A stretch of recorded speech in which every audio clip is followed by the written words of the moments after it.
अजीज दोस्तों नमस्कार। अजीज दोस्तों, डोनाल्ड ट्रंप के प्रेसिडेंट बनने के बाद जिस चीज़ का सबसे ज़्यादा सत्यानाश हुआ है, जिस चीज़ की क्रेडिबिलिटी को सबसे ज़्यादा नुकसान पहुंचा है, वो नोबेल पीस प्राइज़ है।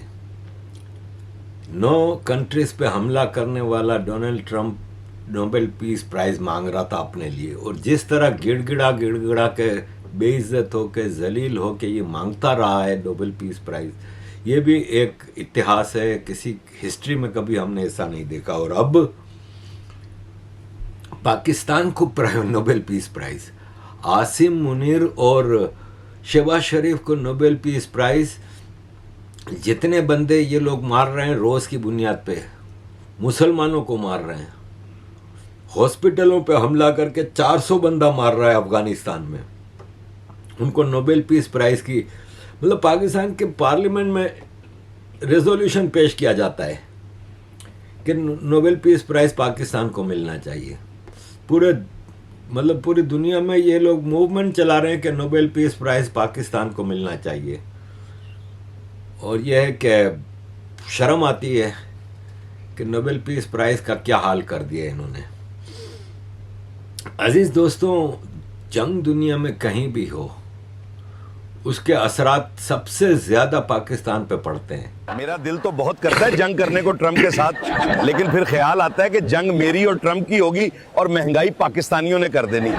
यानी जंग किसी भी मुल्क की हो, पाकिस्तानी अवाम फ्री में ही जलील हो जाती।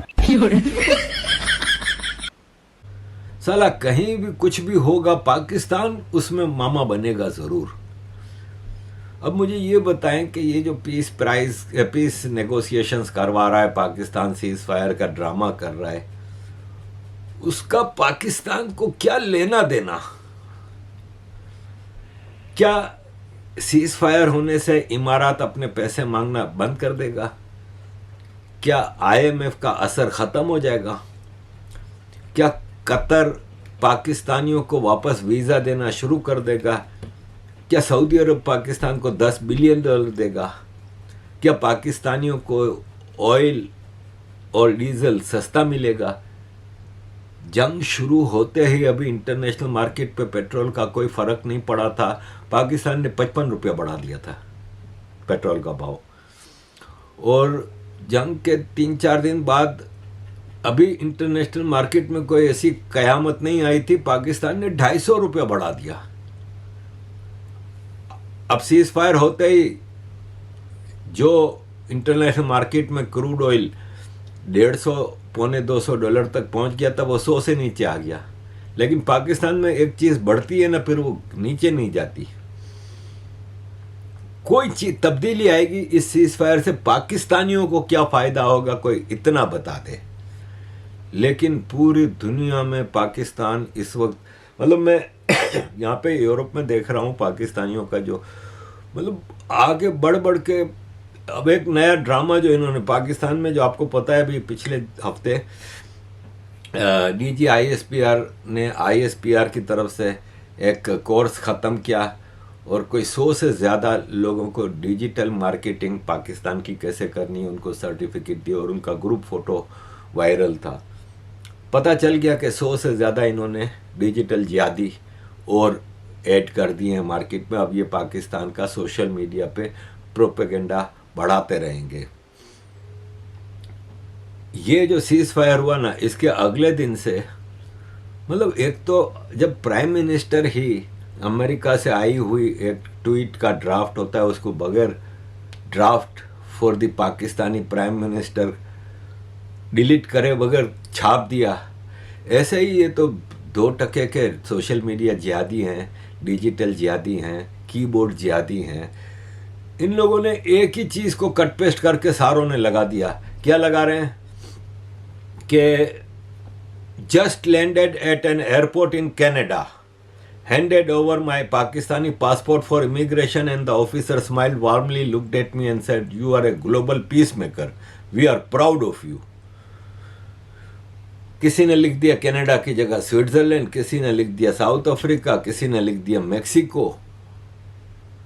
हजारों, आप हैरान रह जाएंगे कि कोई जर्मनी, तो कोई मेक्सिको, तो कोई कहाँ, तो मतलब सबसे ज़्यादा मेक्सिको, नाम भी चेंज करना कंट्री का इन्होंने गवारा नहीं किया। इन्होंने कहा जो चल रहा है चलने दो। अब आप ये बताएं कि मेक्सिको में कितना पाकिस्तानी जाता है।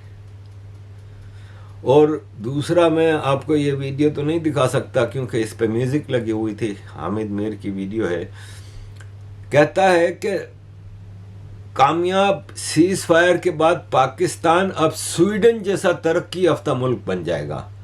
हम एशियन टाइगर बनेंगे। एशियन टाइगर बनने के बाद हम कश्मीर और फ़लस्तीन को आज़ाद कराएंगे और हमारे लोगों का लाइफ स्टैंडर्ड यूरोप में जो सबसे अच्छा लाइफ स्टैंडर्ड है वो स्वीडन वगैरह का, उनसे बेहतर होगा।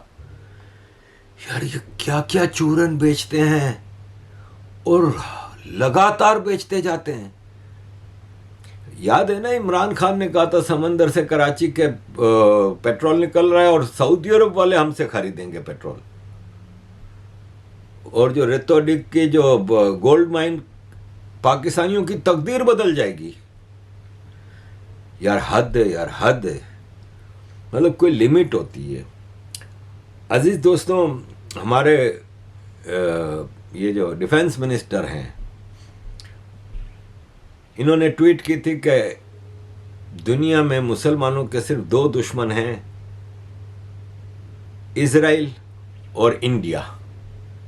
इंडिया का तो इनको फोबिया है, हर चीज़ में इंडिया तो इनके दिमाग पे चढ़ा हुआ है, छाया हुआ है।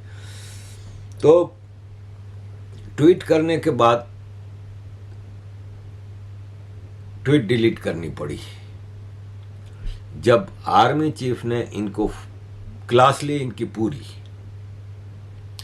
मसला यह है कि पाकिस्तान का defence minister legally on paper army chief के बॉस का बॉस है, क्योंकि आर्मी चीफ ग्रेड 22 का एक ऑफिसर है, उसका बॉस डिफेंस सेक्रेटरी है और फिर डिफेंस सेक्रेटरी का boss defence minister Khawaja Asif है। लेकिन कभी हमने पिछले 2-2.5 साल में, जब से आसिम मुनीर आर्मी चीफ है, कभी नहीं देखा कि ये डिफेंस मिनिस्टर से मिलने के लिए गया हो, आसिम मुनीर उससे कोई बातचीत करने गया हो, कभी नहीं। प्राइम मिनिस्टर भी जब आसिम मुनीर की जेब में है तो डिफेंस मिनिस्टर की क्या औकात। और ये जो वज़ीर दिफा का बयान है, ये भी आपके लिए एक मैसेज है कि हमारे साथ पंगा नहीं करें। हम अमन मुज़ाकरत करना चाह रहे हैं। हम आपके ऊपर ना आपको कभी धमकी दी है ना अब दे रहे हैं, अभी भी धमकी नहीं दी आप, अभी भी बददुआई दी है। और वज़ीर दिफा, मैंने आपको बताया, उसके पास इतना इख्तियार नहीं होता पाकिस्तान में, लेकिन बददुआ बड़ी बुरी लगती है उसकी। तो डिफेंस मिनिस्टर को फिर आसिम मुनीर ने खड़काया कि भाई साहब, आपको मना किया गया है कि शाम को 7-8 बजे के बाद आप नशे में होते हैं, आप होश में नहीं होते, तो आप ट्वीट ना किया करें। तो आपने क्यों ट्वीट की? उसकी भरपूर क्लास ली गई। और वैसे भी आपको मैं बता दूं कि पार्लियामेंट में भी इसने स्पीच की थी। अब उस स्पीच को तो आप नहीं वो कर सकते। और वैसे भी सोशल मीडिया ऐसी चीज़ है कि आप लाख डिलीट करते रहो, आपकी ट्वीट मौजूद रहती है। ये डिजिटल फुटप्रिंट है ना, ये नहीं मिटता। जनाब स्पीकर, मुस्लिम दुनिया को, आलम इस्लाम को एक बात जो है रिकग्नाइज करनी चाहिए कि हमारा असली और अबदी दुश्मन जो है, जहां हिंदुस्तान है वहां इजराइल भी है। तो भाई साहब ने कर दी। इसका जवाब भी प्राइम मिनिस्टर ऑफ इजराइल के ऑफिस की तरफ से आया कि पाकिस्तान के डिफेंस मिनिस्टर ने जो बात की है ना, वो आउटरेजियस है, ये एक स्टेटमेंट नहीं है और हम ऐसे स्टेटमेंट्स को कभी भी बर्दाश्त नहीं करेंगे। एक तरफ ये देखें, ये जंग सबको पता है कि इजराइल की वजह से की गई है। ये इजराइल की जंग है जिसमें ज़ाहिर है इजराइल के पीछे अमेरिका होता है, लेकिन है इजराइल की जंग। तो आप कौन सा आप पीस सीज फायर करवा रहे हैं, पीस एग्रीमेंट करवा रहे हैं, नेगोशिएशंस करवा रहे हैं, जब आप इजराइल को इस तरह माबैन एक करेंगे। ये ख्वाजा आसिफ की पुरानी आदत है। ये 8 बजे के बाद जो ट्वीट करता है ना, नशे में ही करता है। और ऐसी इसकी कई ट्वीट सोशल मीडिया पे एंटी इजराइल और इंडिया और इजराइल के खिलाफ ये नफरत का खुल के इजहार करता है। दुनिया में किसी मुल्क को ये चीज़ें करने की इजाज़त नहीं होनी चाहिए। लेकिन क्या करें इसका कि ये जब ओपोजिशन में होता है तो अपनी ही आर्मी को मारता है, ये पोरस का हाथी बन जाता है। ये मतलब साइकोपैथ है। 33 साल जो है इन्होंने हुकूमत की, इन्होंने कतर की जंग हारी। आपने पूछा उनसे कि आपने कतर की जंग हारी? 65 में फेक जो है विक्ट्री डिक्लेयर की, वो पूछा आपने? इन्होंने सियाचिन हारा, आपने पूछा उनसे? इन्होंने कारगिल हारा, आपने पूछा किसको उनसे? कह रहे हैं कि पूछा? 6-7 साल पुराना इलेक्ट्रॉनिक मीडिया खाली। मैं ये अपनी आर्मी को नहीं छोड़ता तो बाकियों को आप क्या वो करेंगे। अजीज दोस्तों, इस पे जाने के पहले मतलब एक और मेरे पास बहुत इशू इम्पोर्टेंट है, उस पे जाने से पहले मैं ज़रा ये बता दूं कि हामिद मीर ने अभी एक प्रोग्राम में कहा था कि सीज फायर करके डोनाल्ड ट्रंप ने सरेंडर कर दिया है।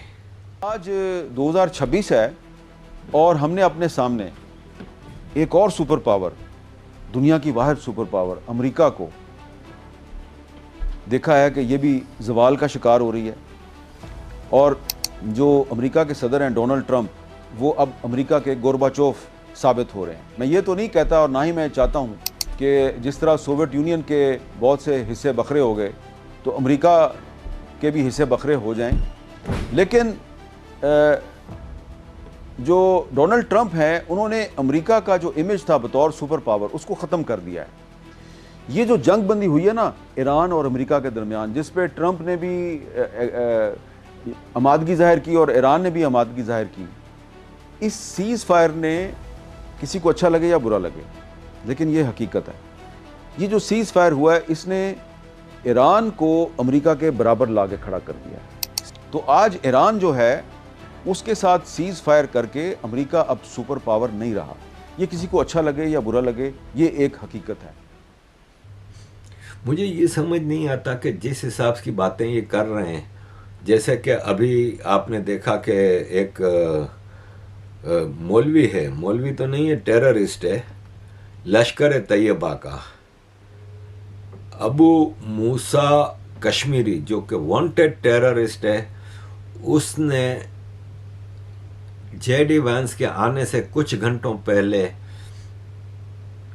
स्पीच की जिसमें यह कहा कि पहलगाम हमने किया जिसकी वजह से आज ये पीस एग्रीमेंट हो रहा है और आज ईरान और अमेरिका पाकिस्तान आए हैं, क्योंकि हमने पहलगाम करके अपनी बहादुरी दिखाई है, तो दुनिया आज हमें पूछ रही है। ओ भाई, क्या मैं इनको बोलूं। अब अजीज दोस्तों, मैं आपके सामने जो इम्पोर्टेंट बात रखने जा रहा हूं ना, वो ये है कि दुनिया हैरान है कि ईरान ने अमेरिका को घुटनों तक कैसे आने पे मजबूर किया। जब अमेरिका हमला करना शुरू करता है ईरान के ऊपर, डोनाल्ड ट्रंप के जो बयानात थे, जो ट्वीट्स थी, वो ये शो कर रही थी कि ईरान तो क्या भाई, ईरान को तो हम सिविलाइजेशन ख़त्म कर देंगे, हम ये सब ख़त्म कर देंगे, वो कर देंगे। ईरान ने जो रिटेलिएशन में हमले किए वो अमेरिका का एक्सपेक्टेड नहीं था। दूसरा, अमेरिका ने ये सोचा कि रेजिम चेंज फ़ौरन हो जाएगी, ईरान की पब्लिक निकल आएगी सड़कों पे हमारी। अब आप अपने स्पॉन्सर्ड कुछ प्रोटेस्ट करवा लेते हैं, उस प्रोटेस्ट को ईरान ने ब्रूटली क्रश कर दिया, हज़ारों प्रोटेस्टर्स को मार दिया। अगर उस वक्त अमेरिका हमला करता तो शायद फिर प्रोटेस्टर्स को भी हिम्मत होती, लेकिन इन्होंने देखा कि ये तो हमें मरवा दिया, हज़ारों हमारे मर गए, ये तो कह रहे हम आएंगे आएंगे, आ ही नहीं रहे। तो जब अमेरिका ने हमला किया तो कोई प्रोटेस्टर निकला नहीं, उल्टा पूरी ईरानी पब्लिक आ गई अपनी गवर्नमेंट के सपोर्ट में। एक तो ये, दूसरा अमेरिका ये हैरान था कि रोज़ एक नया हथियार ईरान चला रहा है, रोज़ एक नया किस्म का मिसाइल आ रहा है, कभी इजराइल पे आ रहा है, कभी इमारात पे, अरब कंट्रीज़ पे आ रहा है, की इंस्टॉलेशंस पे अमेरिका के जो उधर फौजी अड्डे हैं उन पे हमले हो रहे हैं। तो उसके पीछे एक कहानी आई है, वो ये है कि देखें, ये ज़रा नक्शा देखें, ये बीच में जो समंदर है ना, छोटा सा लेक कह लें, इसको समंदर भी कहते हैं, कैस्पियन सी नाम है इसका। ये जो रशिया, अज़रबैजान, ईरान, तुर्कमेनिस्तान और कजाकिस्तान के बीच का जो ये पानी की बॉडी है, ये कैस्पियन सी कहलाता है। लेकिन समंदर नॉर्मली चारों तरफ से बंद नहीं होता, खुला होता है। ये चारों तरफ से ज़मीन के बीच में है, तो ऐसी चीज़ को लेक कहा जाता है। लेकिन ये इतना बड़ा है कि इसको समंदर कैस्पियन सी कहते हैं। ये नक्शा आप देखें कि ईरान और रशिया का इस समंदर के ज़रिए डायरेक्ट कनेक्शन है। बाकी जो कंट्रीज़ हैं, तुर्कमेनिस्तान, अज़रबैजान और कजाकिस्तान, ये एक्स सोवियत का पार्ट थे, कॉलोनीज के लिए आप। इन्होंने सोवियत से आज़ादी हासिल की है, लेकिन ये आज भी सोवियत के साथ ही मिलके इनका हिसाब किताब है। इस समंदर की बॉडी के ज़रिए रशिया के भी हथियार आ रहे हैं और वाया कजाकिस्तान, तुर्कमेनिस्तान, चाइना के भी हथियार आ रहे हैं। और ईरान को मिसाइल्स और ड्रोन्स की ज़रा भी कमी नहीं हुई महसूस, और लगातार सप्लाई जारी रही। और ये जो मैंने रिपोर्ट देखी है, टीवी पे आई थी, उसमें ये भी बताया गया कि जितने शिप इस समंदर में चाइना और रशिया के हथियार लेके ईरान की तरफ आते हैं, वो अपना सारा डिजिटल वो ऑफ कर देते हैं, जिससे इनकी मूवमेंट नोटिस ना हो, राडार पे ना आए। इस तरह ईरान को सपोर्ट मिलती रही है। दूसरा जो सबसे बड़ा सपोर्ट आया है, जो ख़ास तौर पे ड्रोन्स के हवाले से, वो आया है तुर्की से। कि आपको पता है ईरान का बॉर्डर तुर्की से मिलता है, और ईरान के तुर्की से बॉर्डर मिलने से यह है कि वहाँ से आ रहा है सामान। अमेरिका को एक उम्मीद ये थी कि कुर्द जो है ना, वो निकल आएंगे और सपोर्ट करेंगे तुर्की के कुर्द और ईरान के कुर्द, और वो भी अपनी सरकार के खिलाफ। कुर्दों ने भी अमेरिका को पिछले 100-150 साल से आजमाया हुआ है। फर्स्ट वर्ल्ड वार में भी धोखा दिया अमेरिका ने इनको यूज़ करने के बाद, सेकेंड वर्ल्ड वार में भी यूज़ करने के बाद धोखा दिया, 90 में इराक पे हमला किया तब भी धोखा दिया। तो अब कुर्द भी अमेरिका पे भरोसा करने को तैयार नहीं। एक और छोटा सा जो सपोर्ट अमेरिका को नज़र आया इजराइल को, वो बलूचिस्तान है। और इन्होंने सोचा कि सीस्तान प्रोविंस में बलोचों के ज़रिए हम वो कर लेंगे। लेकिन मसला ये है कि बलूचिस्तान की सबसे ज़्यादा जो मूवमेंट है, या जो इनके खिलाफ जो सबसे ज़्यादा एट्रोसिटीज़ हैं, वो पाकिस्तान में हो रही हैं। तो पाकिस्तान तो अमेरिका का एजेंट है, तो अमेरिका वो बलोच कार्ड भी नहीं खेल सका। तो इस पूरे सिनारियो में नज़र ये आ रहा है कि ईरान जो है ना, उसने अमेरिका को बड़ा तगड़ा हाथ दिया है, और अमेरिका के लिए ईरान से निपटना तकरीबन नामुमकिन नज़र आया हमें। तो अजीज़ दोस्तों, बेसिकली आई डोंट नो कि ये नेगोशिएशंस मेरे देखें, ये नेगोशिएशंस शायद थोड़ा सा टाइम गेन करने के लिए है, लेकिन मुझे कोई ख़ास उम्मीद नज़र नहीं आती कि ईरान जैसा जंग से पहले था वैसा ही है। तबाही हुई है तो रीजन में अमेरिका के अलाइज जो हैं, सऊदी अरब, इमारात, कतर, कुवैत वगैरह, वहाँ तबाही हुई है। लेबनान में तबाही हुई है, इजराइल में तबाही हुई है थोड़ी बहुत, लेकिन ईरान में ठीक है तबाही बहुत हुई है सब कुछ, लेकिन ईरान ने सस्टेन की है इस तबाही को। तो ऑल इन ऑल ये मामला अभी 50 साल से चल रहा है और चलेगा। अजीज़ दोस्तों, आपसे विनती है कि हमारे काम को आगे बढ़ाने के लिए सपोर्ट करें, कंटिन्यूड सपोर्ट करें। Thank you very much.